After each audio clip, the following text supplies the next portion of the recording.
Design thinking? What's that? Why should I care? Well, design thinking is a process used to solve messy, complicated problems. It's what designers use to create things to make our life easier. You could think about it like a set of tools: research, brainstorming, and prototyping that can be used in your classroom and other ways. So how does this work? Let's look at an example to better understand what you'll do. A group of 11th graders noticed the problem of students arriving at school without eating breakfast, or arriving too late to have time to eat the school breakfast. Because of this, they observed students complaining about being hungry and having trouble focusing in class. They decided to use design thinking to address this problem. To do this, they start at the beginning, the empathize stage.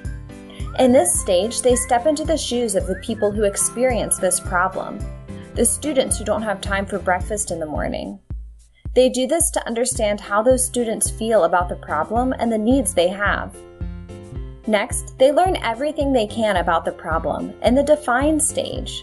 They talk to students and local experts and observe the environment where this takes place. They will even look at solutions that have been tried but didn't work. This stage is extremely important. If they don't research their problem, they could end up designing a solution that doesn't actually solve anything. After they really understand what the students need, they will move into the ideate stage. In this stage, they will brainstorm as many solutions as they can think of. They will suggest ways to solve the problem that are obvious and practical, and ways that are wild and crazy. In this stage, no idea is wrong. Then, they will choose a few ideas that are their favorite, ones that are the most creative or most likely to solve the problem, and will bring those ideas to life in the prototype stage.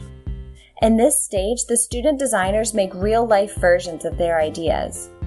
Depending on the design concept, they might make a physical prototype, perform a role play, or outline a system. The designers do this to see how their design will work in real life. To find out if their ideas actually solve the problem, the designers try them out with real users, the people who experience this problem, in the test stage.